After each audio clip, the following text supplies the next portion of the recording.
Hi everyone, it's Alice, and today it's time to take a look at everything I read in October. This month was a really good reading month, although life was a little bit busier than I sort of wanted it to be, but I feel like every autumn, like in the autumn months, I always have this idea that I'm going to read all of these books and then I never get to all of the ones that I want, so I feel like that's just how it is. But I read some really good books.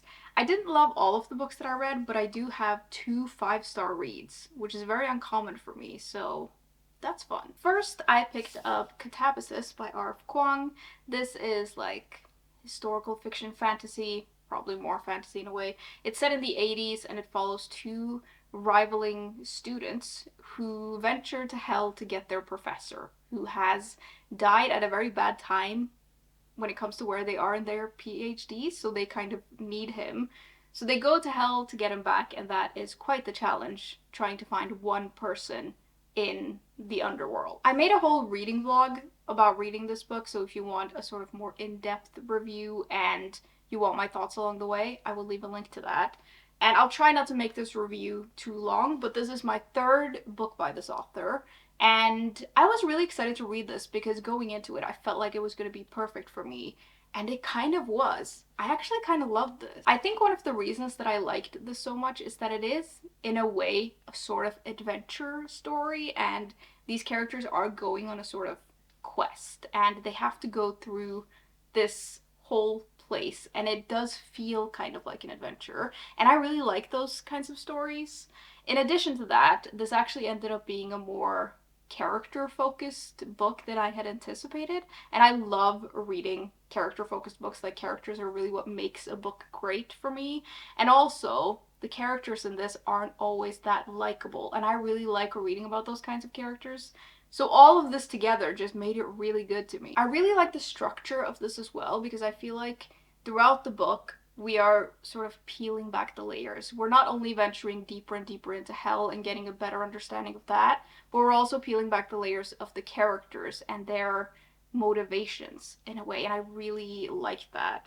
The story starts off like with them immediately going to hell. Like, the first bit is like, we're doing this ritual and we're going to get our professor. And in the beginning of the book, you don't understand really why they're going. It seems very absurd, and it almost kind of seems like the characters don't even really know why they're going. And so throughout the book, we're delving deeper into the characters and deeper into what's actually going on, and we're sort of discovering alongside the characters what is actually going on. And it goes much deeper than you think in the beginning. I also just think hell as a setting is really cool, and I liked the way it was done in here. It was quite interesting. We're also getting these flashbacks to Cambridge and academic life there, and I really enjoyed that as well. And I like the magic system. I think it's quite interesting. And I like this mix of like academia and magic. Is this a book that everyone will like? No, probably not. It is a little slow. There's a lot of information in here, and I don't think that everyone would like reading about these characters, but I really liked all of it. I thought it was very interesting, and I found this book very engaging. Like, I was really sucked into it. I didn't want to like put it down because I just really enjoyed reading it. And I have seen some reviews that some people found this book very boring, but I didn't find it boring at all. Now, I do want to touch very quickly on some discourse that I've seen around this book, and it's that the book is very academic and it's difficult to understand. I don't really think so. Like, there are a lot of philosophical and sort of mathematical concepts in this book that you might not be familiar with. At least I wasn't, but I don't feel like you need a very deep understanding of those concepts to understand the story. I sort of Googled some things along the way just because I was interested, but I didn't really feel like it was necessary. And I don't feel like it's super academic, actually. Like, you don't need to study to read this book. Sure, you might get some references if you do, but it's not. I don't think you really need to prepare to go into this book, if that makes sense. I don't think everyone will like the amount of information that's in here, and that's okay. And like, the characters are academics, and so of course they're talking about certain things, and academia is a big part of the book. But I didn't find it difficult to read or at all difficult to understand. I'm really happy that this book lived up to my expectations, and like I said, I really, really liked it. And I actually gave it 5 stars because it's one of my favorite books that I've read this year. And it is my favorite book that I've read by this author, which I know not everybody agrees with, and that's fine. But this just really worked for me, and I really, really enjoyed it. And the characters, and it is like a weird book, and it's kind of absurd, but I kind of loved it. Secondly, I wanted something a little bit lighter to read, so I picked up The Ex Hex by Erin Sterling. This is a contemporary paranormal romance, and it follows this woman who's a witch, and when she was 19, she had her heart broken by this guy who happened to be like from the family that founded the town that she lives in.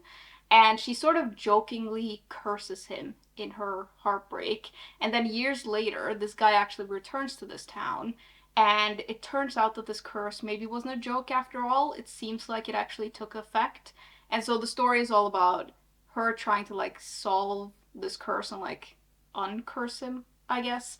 And it's a little bit annoying because she also has to see this guy and sort of work with him, and he's looking very fine, and it's all very complicated. Now, as we all know, I'm not the biggest romance reader, but occasionally I like to pick these kinds of books up when I want something lighter and kind of like fun, and sometimes I just want something easier to read, and I feel like this fit that perfectly. This book is a little bit silly sometimes. It's a little bit ridiculous, but we've got some romance, we've got some steam, we have a very autumnal town, like the setting feels very autumnal.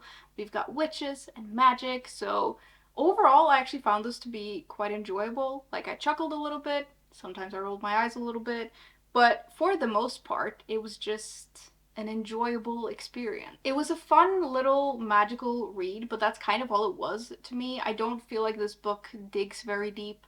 It's not super emotional, at least not to me. And I feel like although the characters are like fun and funny, there's not like a ton of depth there all the time. But I also feel like sometimes in these kinds of books, there doesn't need to be that much depth because it's just pure entertainment. I do think that the pacing of this one is maybe a little bit off, especially towards the end. I felt like the wrap up of the plot and the curse and also the romance, like it all just happened very quickly. And I do think that the romance in here sort of tries to be like super epic when it probably isn't, but oh well. Now, I rarely rate these books very high, but that's really just personal preference. So this is like a 3 out of 5 star read for me. I read it, I enjoyed it, it was fun, and yeah, it was just entertaining and kind of exactly what I wanted in the moment, so it was perfect for that. I did like it enough that I maybe want to read the sequel. I haven't fully decided it. I haven't really looked into what the sequel is about, so I might look it up and see. But I do really like the sort of witchy elements and the magic and everything, and the town really felt very autumnal, so yeah, I really enjoyed this one. It was exactly what I wanted when I picked it up. Then I read A House with Good Bones by T. Kingfisher. This is a contemporary horror fantasy type book, and it follows a main character who returns to her mother's house for a sort of extended visit.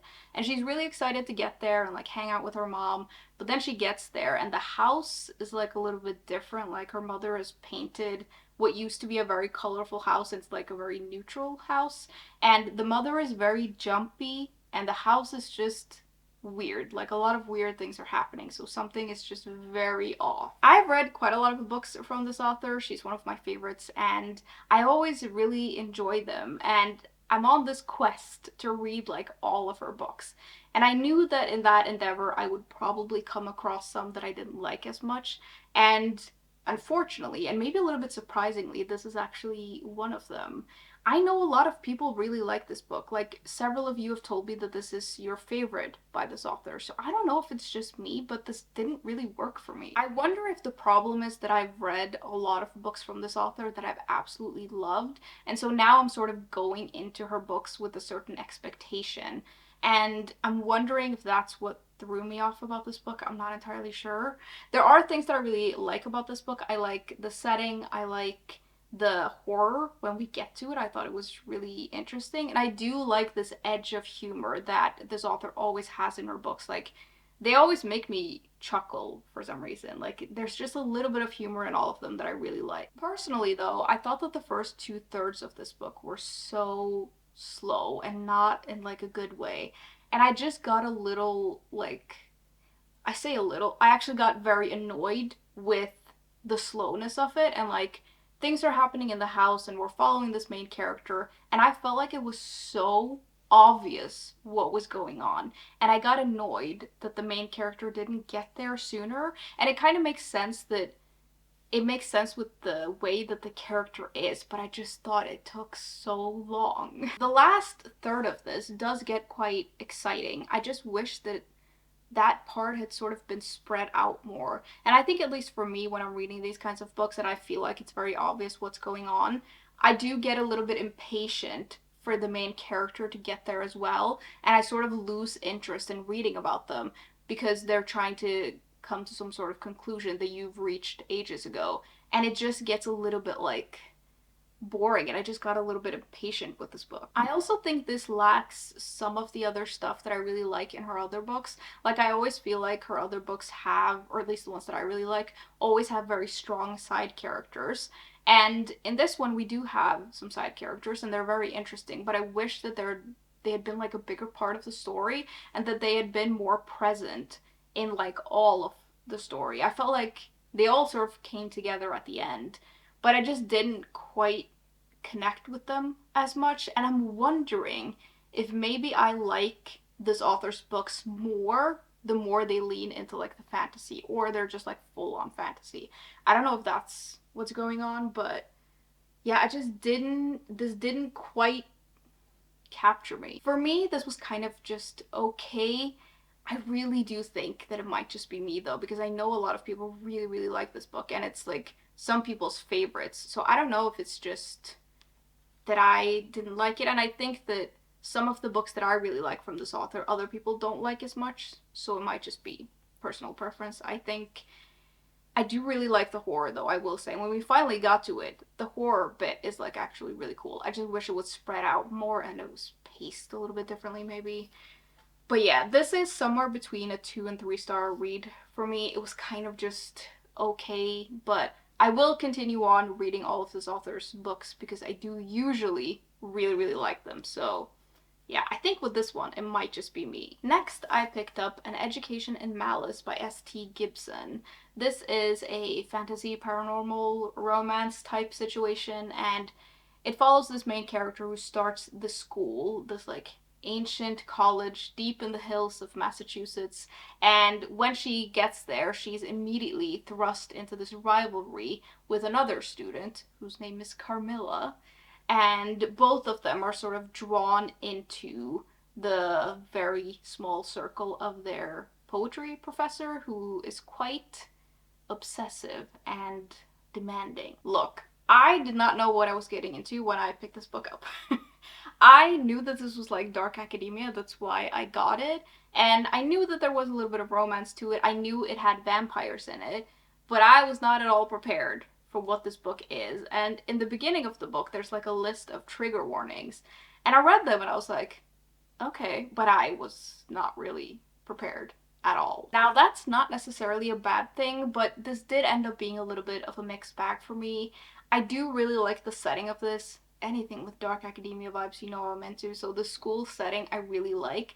I like that it focuses on these like poetry classes and that whole thing, and it has a really excellent gothic atmosphere to it. Like, it's really good. It's a little spooky, it has like some supernatural stuff in it, it has some more gruesome stuff in it, and all of that I really, really liked. Like, the whole vibe of the book I thought was great. The characters were a little bit more of a miss for me though. I don't know if I feel like I fully grasped them, and I feel like in these kinds of books where it is kind of like a character driven story, and it's a story that focuses on friendship and relationships, I really do need to like feel like I know the characters and care about them, to care about any of the stuff that's going on.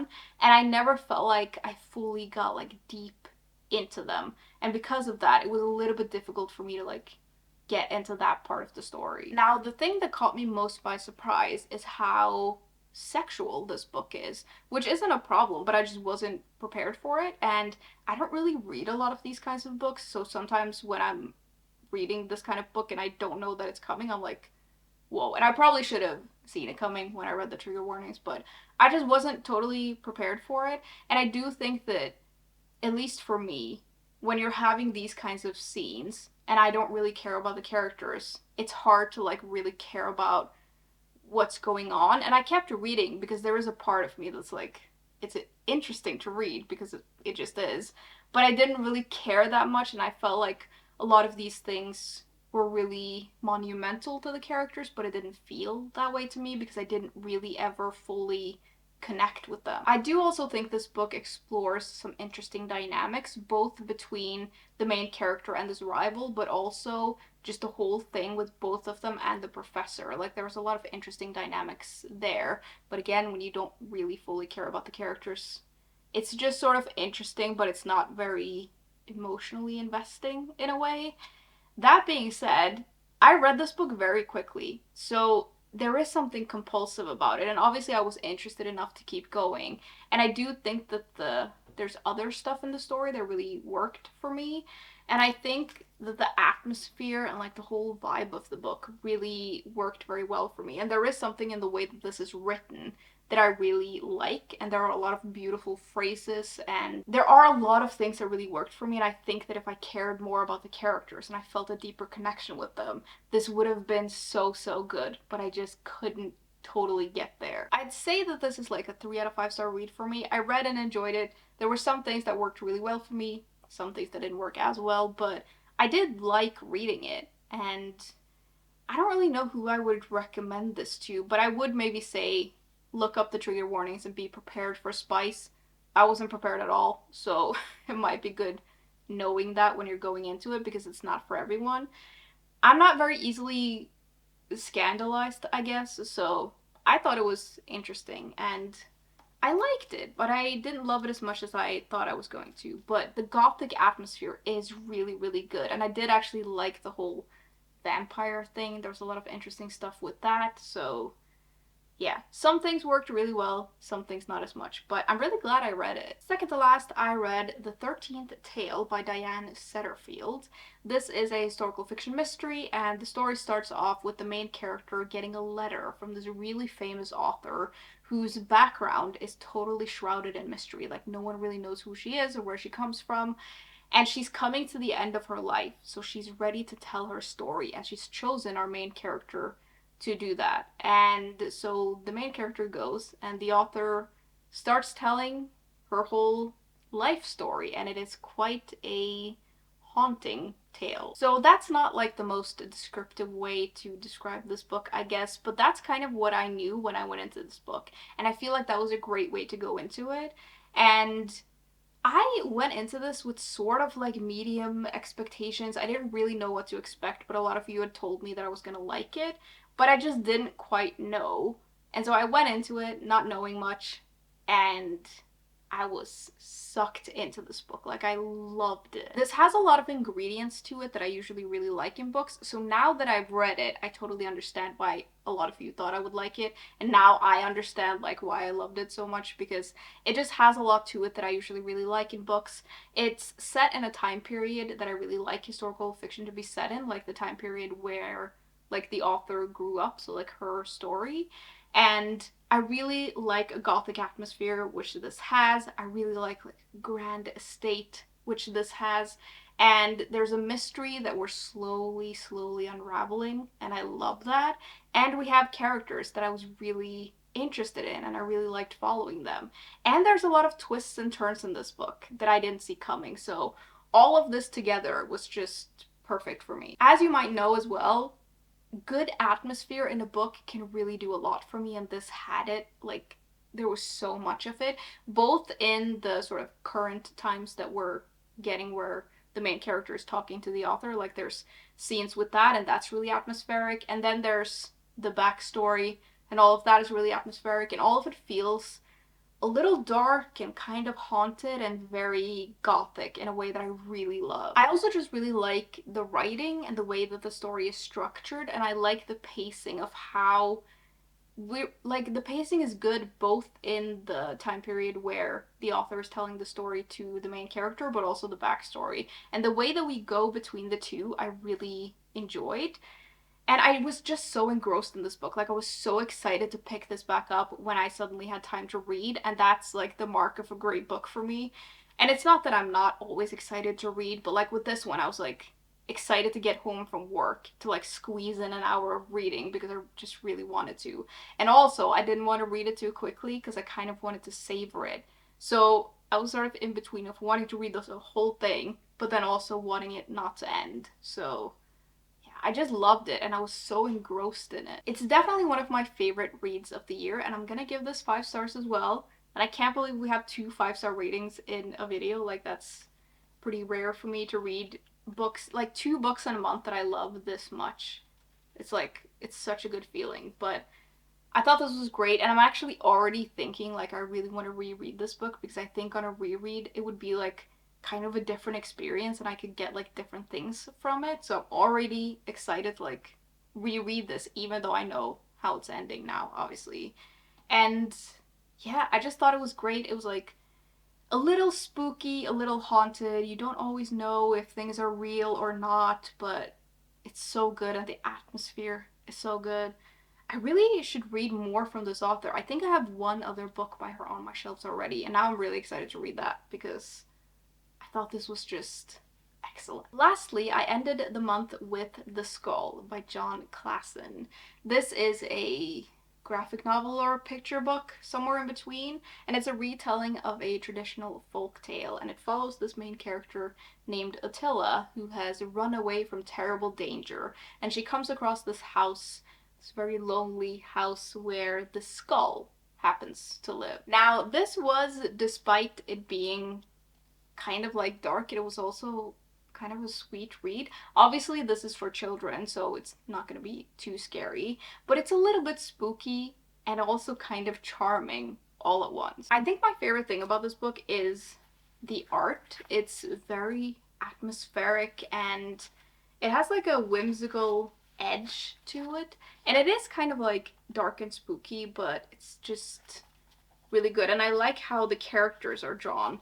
And I like how the skull is drawn, which, like, even though it doesn't change, it feels like the skull has a lot of personality to it. And yeah, flipping the page in this one was just great because I was so excited to look at the art. The story definitely has like a dark fairy tale or like dark folk tale vibe to it, and it was just a nice spooky little story. I do think I would have loved it even more if it was a little bit more fleshed out or if there was just more to it, but then again, this isn't written for me, like it's written for kids, so it totally makes sense that this is the way that it is. And I think this would be great for kids, and I think it would be great for me as a kid. Like, I wish I had read this when I was small because I was a slightly spooky little kid, and I think that this is perfect for spooky little kids. For me, this was somewhere between a 3 and 4-star read, and I will definitely reread this someday just to like look at the art because I think it's a very sweet and charming little book, and it's a little dark.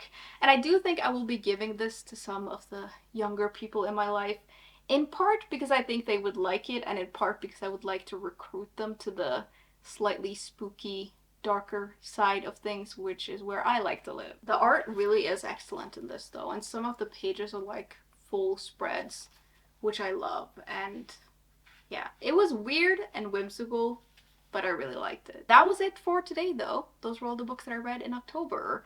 Now, I'd love to know what you all have been reading lately. Tell me all about it in the comments. And as always, thank you very much for hanging out with me today, and I will see you soon. Bye!